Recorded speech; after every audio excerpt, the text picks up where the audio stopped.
नमस्कार दोस्तों। देखिए, एक सवाल है कि एक संख्या 100 के आधे से छोटी है और 4 दहाई तथा 5 दहाई के बीच में है। इसके इकाई का अंक दहाई के अंक से एक कम है। यदि संख्या में अंकों का योग 7 है तो अंकों का गुणनफल क्या होगा? देखिए, बहुत ही आसान सा प्रश्न है। इसको आप बस ध्यान से समझ लेंगे तो आपको ये बहुत ही आसान तरीके से समझ में आ जाएगा। और इसी तरीके के सवाल सीटेट के परीक्षा में पूछे जाते हैं और अक्सर हमेशा पूछ लिए जाते हैं। तो आइए समझते हैं कि इस सवाल को कैसे हल किया जाएगा। देखिए, पहले लिखा हुआ है कि एक संख्या 100 के आधे से छोटी है। 100 के आधे से, 100 के आधे का मतलब दोस्तों 100 का आधा होता है 50, और लिखा है कि 100 के आधे से छोटी है यानी 50 से छोटी है। फिर आगे लिखा है 4 दहाई तथा 5 दहाई के बीच में है। 4 दहाई और 5 दहाई के बीच में है। तो 4 दहाई का मतलब हो जाता है दोस्तों 40 और 5 दहाई का मतलब होता है 50।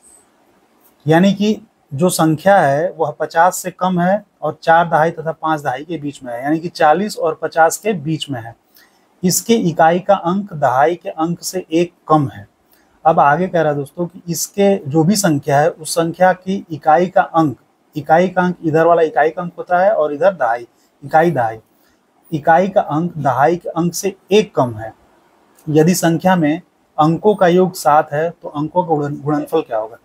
तो सबसे पहले हम देखेंगे कि वह संख्या कौन सी है जो जिसका इकाई का अंक दहाई के अंक से एक कम है।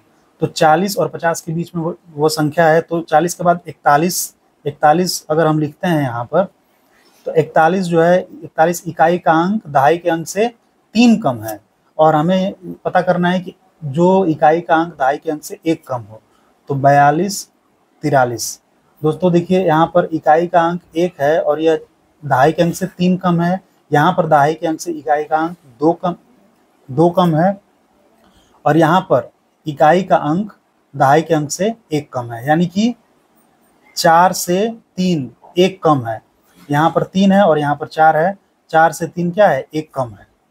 अब देखिए, अब आगे क्या कह रहा है कि यदि संख्या में अंकों का योग 7 है तो दोस्तों सही बात है, 4 और 3 को अगर हम जोड़ लेते हैं तो 4 और 3 कितना हो जाएगा? 7। तो यदि संख्या में अंकों का योग 7 है तो 7 है, तो अंकों का गुणनफल क्या होगा? तो जैसे हम यहाँ पर 4 और 3 को जोड़े हैं दोस्तों, बस वैसे ही यहाँ पर हमको क्या करना है? 4 और 3 को आपस में गुणा कर देना है। जब हम 4 और 3 को आपस में गुणा कर देंगे तो ये हमारा निकल कर आ जाएगा आंसर 12। तो ये हमारा आंसर है। वीडियो पसंद आया हो तो लाइक और सब्सक्राइब जरूर करें दोस्तों। धन्यवाद।